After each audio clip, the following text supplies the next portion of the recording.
Bom dia, meus amores do quinto ano. Hoje estamos aqui para mais uma aula, né? Estamos hoje com a nossa 7ª videoaula, onde iremos, entrar no assunto do capítulo 6, onde fala sobre água no ambiente. E como proposta, vocês irão fazer as atividades da página 218 a 237, ok? Então, olha só. Bom, nós vamos falar hoje sobre um recurso natural muito importante para a nossa sobrevivência.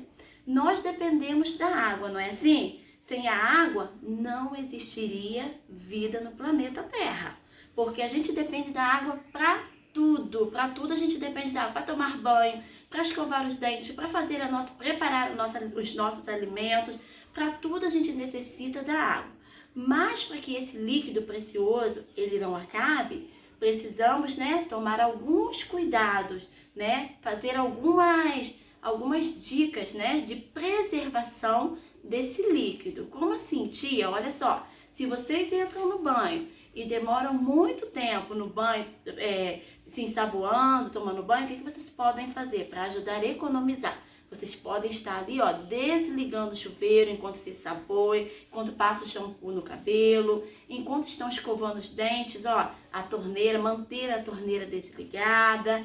Isso aí são poucas, São poucas ações que a gente faz e que pode, assim, evitar a escassez desse líquido tão precioso. Porque como vocês podem observar, muitas vezes aqui na nossa cidade ficamos o quê? Sem água. A tia Jaque não fica sem água porque a tia Jaque tem poço artesiano. Então a tia Jaque não depende totalmente da SEDAI. Mas essa água que chega até as nossas casas, ela precisa o quê? Ela precisa ser tratada, não é assim? E nós vamos conhecer mais um pouquinho, vamos saber mais um pouquinho desse assunto agora quando a gente for, no decorrer da nossa aula falando sobre esse assunto. Vamos lá? Então, olha só, tia Jaque trouxe para vocês falando sobre a água no planeta. Então, a água, além de ser uma das substâncias mais abundantes do planeta Terra, é um recurso natural fundamental para a manutenção da vida. Para se ter uma ideia, a água ocupa 70% da superfície terrestre. Se a superfície da Terra fosse dividida em 10 partes iguais, 7 seriam apenas de água e 3 de terra. Então, olha só, eu trouxe para vocês verem mais ou menos aqui, esse gráfico aqui, como que é a distribuição de água, no planeta. E aí, nós podemos observar aqui que a maior parte de água, aqui, é a parte de água, encontrada no nosso planeta.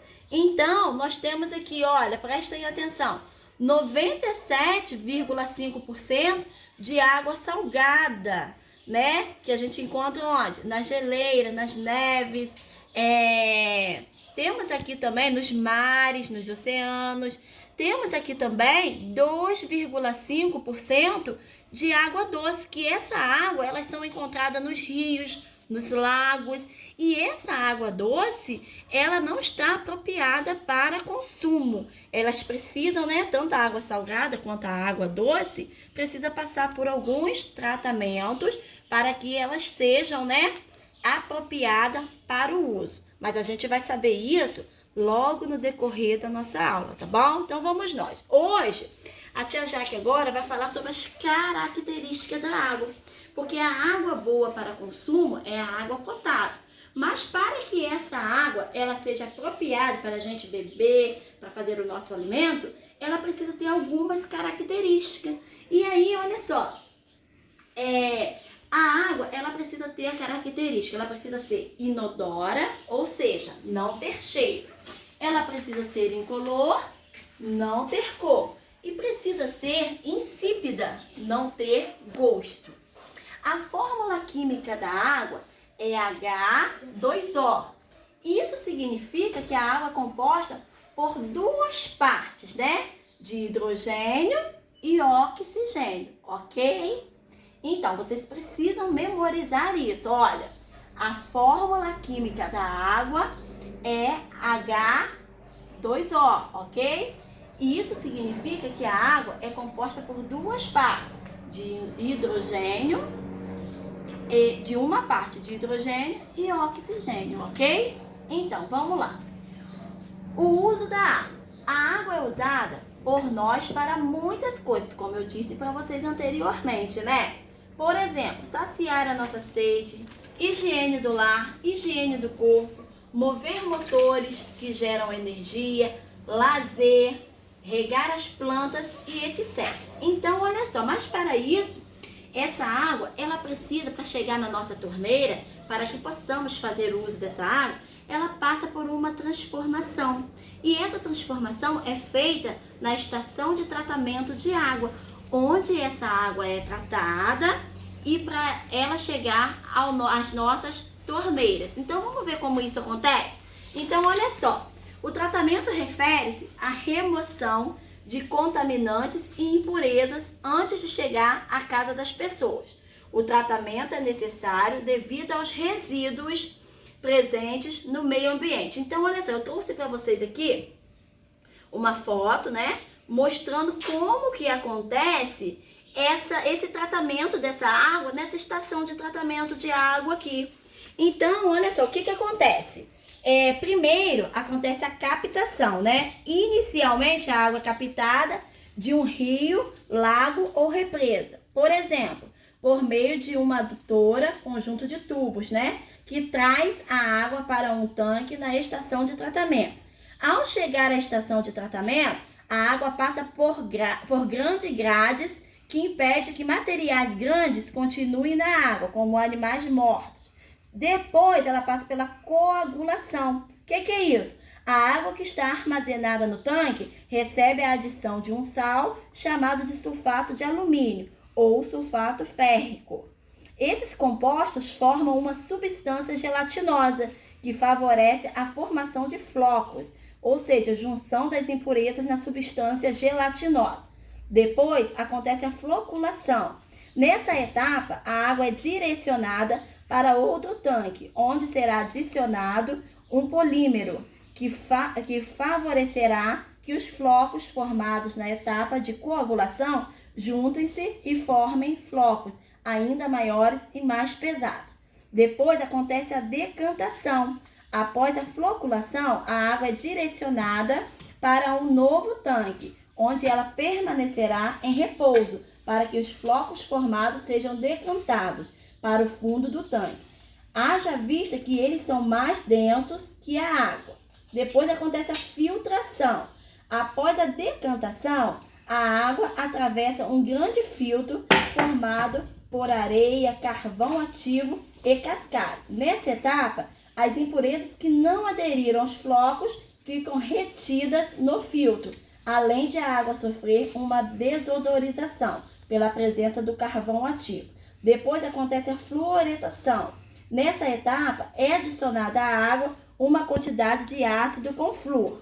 Depois acontece a cloração. Além de adição de flúor, o cloro também é adicionado à água na forma de sal, com o objetivo de eliminar os micro-organismos presentes. E depois, acontece a correção do pH, ou acidez da água. Nessa etapa, é adicionada à água hidróxido de cálcio para diminuir a acidez do meio. E depois acontece o armazenamento, Por fim, a água é armazenada em um reservatório e distribuída para as residências. Então, vocês viram aí que não é tão fácil, o processo que acontece da água até chegar em nossas casas. Passa por todos esses procedimentos para que tenhamos uma água apropriada para o consumo. Então, agora nós iremos falar sobre os estados físicos da água. Vamos lá. A água é encontrada na natureza em 3 estados físicos, a saber, o líquido, o sólido e o gasoso. Dependendo de sua forma, a água pode ser encontrada de 3 maneiras.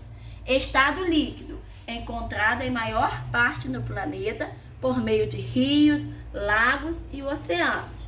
Estado sólido. No estado sólido, a água possui forma como, por exemplo, os cubos de gelo.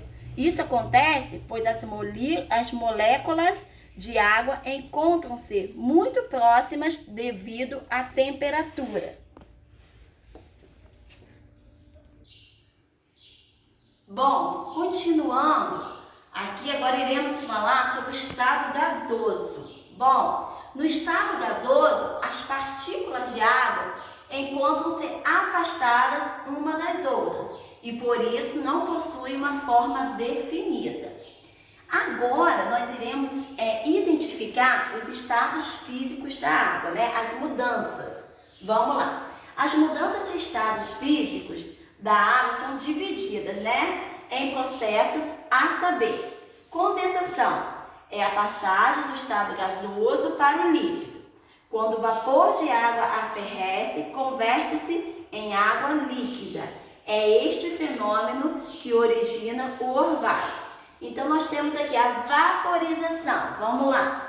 É a mudança do estado líquido para o estado gasoso, por meio do aquecimento da água. Assim, o ponto de ebulição de uma substância passa do estado líquido para o gasoso.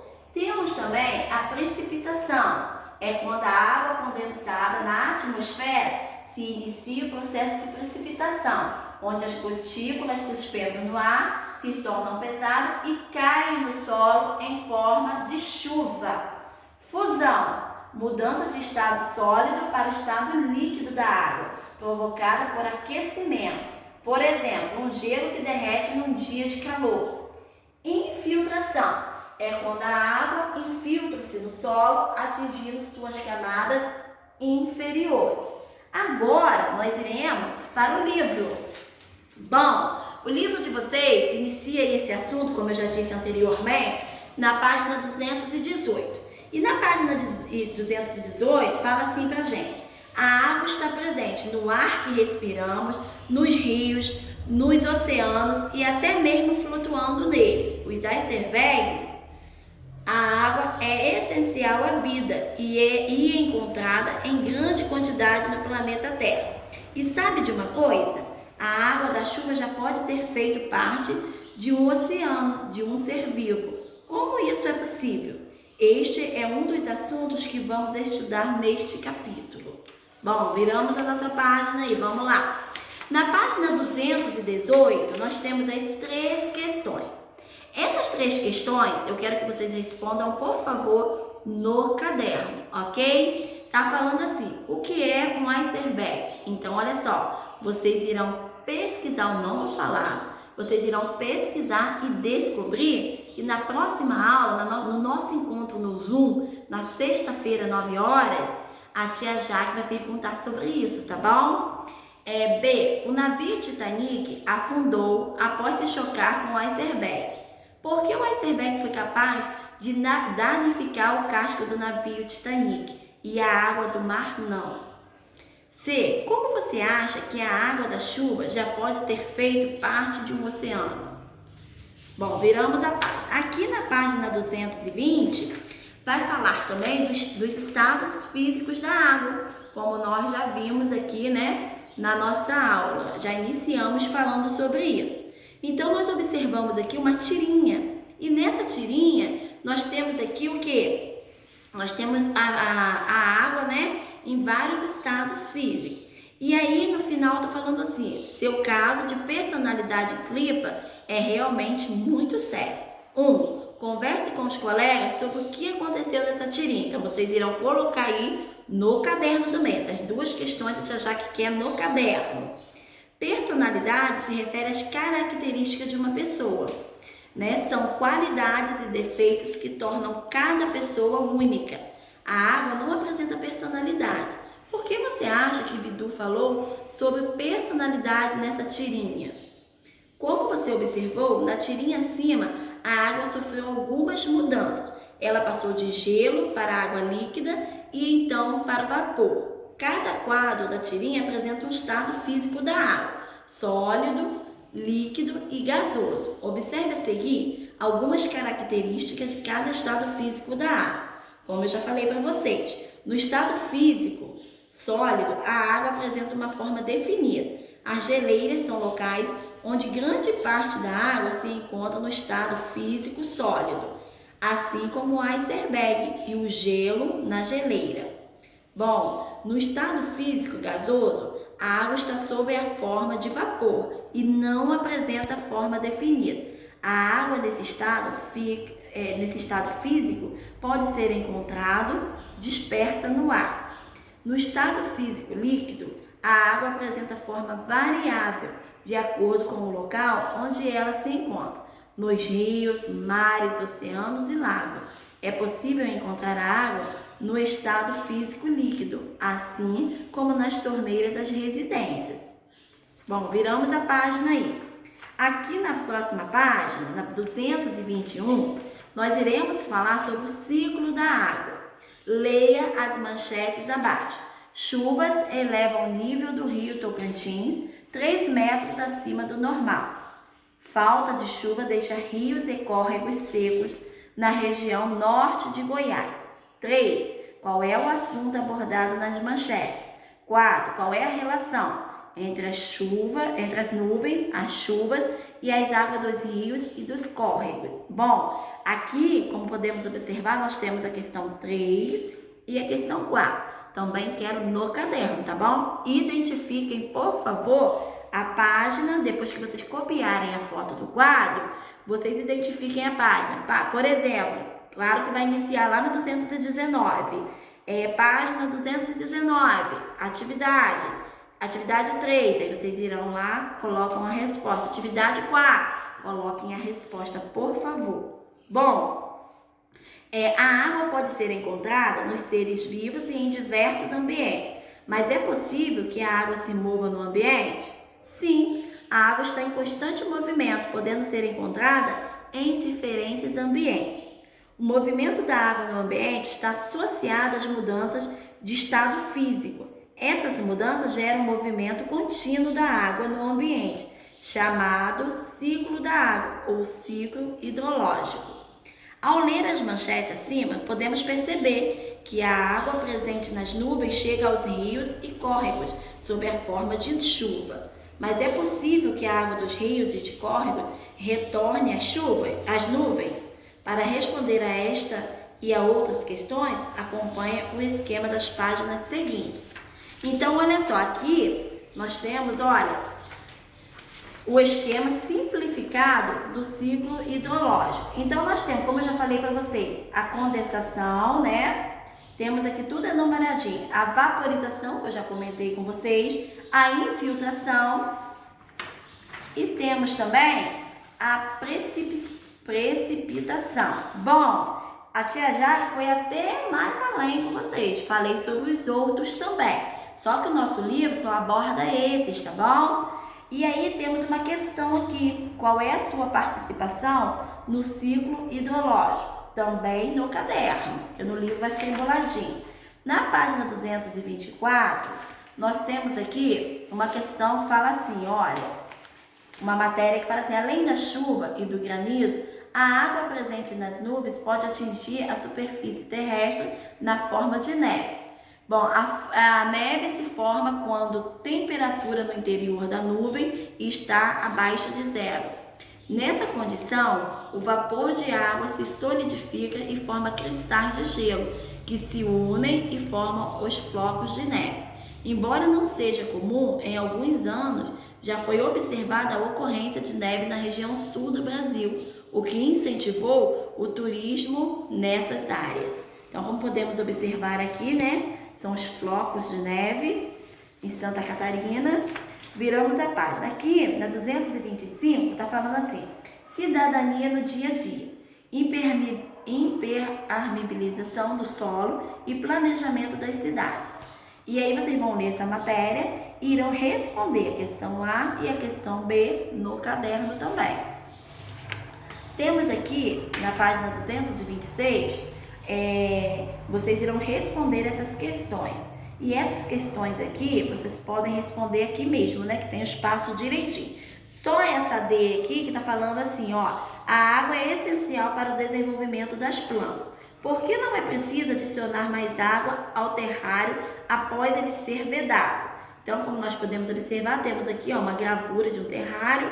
E aí vocês irão responder essa questão, podem responder aqui embaixo, Acredito que dê para vocês responderem aqui, tá bom? Mas se caso houver a necessidade, podem fazer no caderno. Nós temos aqui também, na página 227, outra atividade. Vocês irão fazer essas atividades aqui, ó. Chuva de granizo destrói plantações de banana e causa prejuízo no Vale do Ribeira, em São Paulo. A. Como é formado o granizo? B. Assinale o estado em que a água se encontra na chuva de granizo. 3. Numere adequadamente as etapas do ciclo da água. Aqui nós temos uma experiência.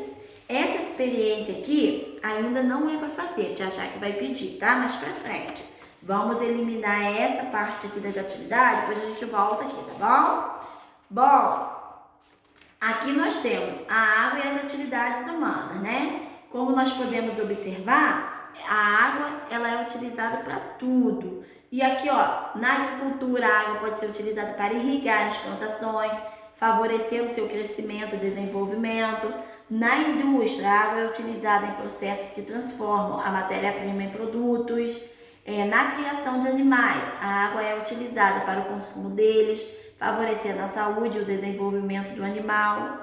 O ser humano também utiliza a água para gerar energia elétrica em usinas hidrelétricas. Nesse tipo de usina, o movimento da água gira as turbinas que acionam os geradores elétricos. Interessante, né, gente? Bom, aqui na página 231, algumas atividades humanas, como a pesca e o transporte, dependem de cursos de água, sem consumir esse recurso diretamente. Pessoas que vivem próximo a rios e mares, por exemplo, utilizam embarcações como meio de transporte e obtêm o alimento e a renda familiar da atividade pesqueira. Em nosso dia a dia, utilizamos a água para o consumo e para realizar atividades como escovar os dentes, tomar banho e cozinhar os alimentos. Essa água deve ser potável, ou seja, deve apresentar características adequadas para que não prejudique a saúde do ser humano. Bom, como nós vimos lá, né? As características da água. Nas cidades, a água que chega até as residências geralmente é captada de rios, açudes e represas pelas estações de tratamento de água. Na ETA, a água captada é submetida a várias etapas de tratamento para se tornar potável. Bom, a gente já viu isso também no início da nossa aula, né? Existem locais onde a água disponível para consumo não passa por estações de tratamento. Nesses casos, ela deve ser filtrada ou fervida. Aqui na página 232, temos aqui também, olha, outra questão. Produção de feijão é prejudicada por falta de chuvas e calor forte. Falta de chuva prejudica a captação de água e abastecimento em Ribeirão Bonito, em São Paulo. Bom, questão 1. As manchetes acima tratam de quais atividades desenvolvidas pelo ser humano? 2. De acordo com as manchetes, quais as consequências da falta de chuva para a população? Então, essas duas questões aí, gente, no caderno, por favor. O ciclo hidrológico influencia diversas atividades humanas. Dessa maneira, alterações que ocorrem no ciclo da água podem prejudicar essas atividades, como mostrado nas manchetes acima. A escassez de chuva, por exemplo, pode comprometer o desenvolvimento e a reprodução das plantas, bem como causar a morte de animais, reduzindo assim a produção de alimentos para a população. Isso ocorre porque tanto as plantas quanto os animais precisam de água para viver e se desenvolver. Vimos que a água da chuva reabastece reservatórios, como os rios. Durante os períodos de seca, geralmente o nível de água de alguns reservatórios diminui, prejudicando a captação e a distribuição da água para a população. Essa situação piora quando ocorre o desperdício de água. Por isso, devemos usar esse recurso de maneira consciente. A água utilizada nas usinas hidrelétricas também é proveniente de reservatórios de água abastecidos pela chuva. Dessa maneira, a falta de chuva pode reduzir o volume de água nos reservatórios, prejudicando a geração de energia elétrica. Bom, o baixo nível de água nos rios durante o período de seca também pode prejudicar a pesca e a navegação. Viramos a página. Bom, na página 234 nós temos aí a questão 3, né, que vocês irão marcar a questão correta, e a questão 4. Em sua opinião, qual mensagem o autor dessa imagem quer passar representando uma nuvem apenas sobre a área com vegetação? Aí vocês irão responder no caderno.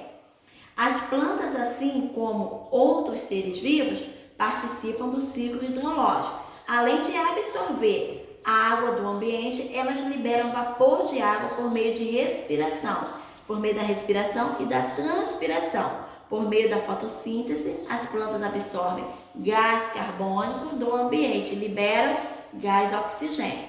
Dessa forma, aqui, grifem aí para mim, por favor, olha só. Podem grifar esse parágrafo todo. As plantas até oxigênio, isso é muito importante.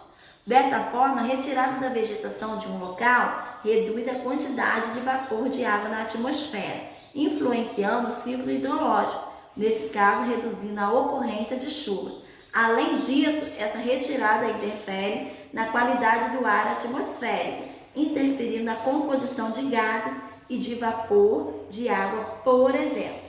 Bom, na 235 fala sobre a vegetação, né? Que a vegetação também influencia o ciclo hidrológico de outras maneiras. As raízes das plantas, localizadas à beira dos cursos de água, a chamada mata ciliar, ajudam a manter as partículas do solo unidas, reduzindo o carregamento delas para dentro dos corpos de água. A retirada da mata ciliar deixa o solo desprotegido, facilitando o carregamento de suas partículas para os cursos de água, o que resulta no chamado assoreamento. O assoreamento dos corpos de água reduz a profundidade deles, afetando plantas e animais aquáticos. Além de contribuir para a conservação dos cursos de água, a cobertura vegetal favorece a infiltração e a retenção de água no solo. A retirada da cobertura vegetal diminui a capacidade do solo de absorver e reter a água, o que o torna mais seco e, consequentemente, prejudica o abastecimento dos reservatórios de água subterrâneo. Na página 236, temos aí, olha, atividades, né, que vocês irão fazer. Temos também na página 237 outras atividades também. E aqui atrás nós temos um resuminho do que nós estudamos hoje. O que nós estudamos, né? Nós estudamos que a água ela é encontrada no ambiente em 3 estados físicos. Quais são eles? Sólido, líquido e gasoso. Estudamos também que a água ela move-se continuamente no ambiente, né? No chamado ciclo hidrológico. E descobrimos também que a água ela pode passar, não é assim? Passar de mudanças de estado físico, de fusão para vaporização, solidificação e condensação, tá bom? Então finalizamos por aqui, vocês irão fazer essas atividades e nos encontraremos na sexta-feira no Zoom, ok? Então fiquem com Deus, um grande beijo.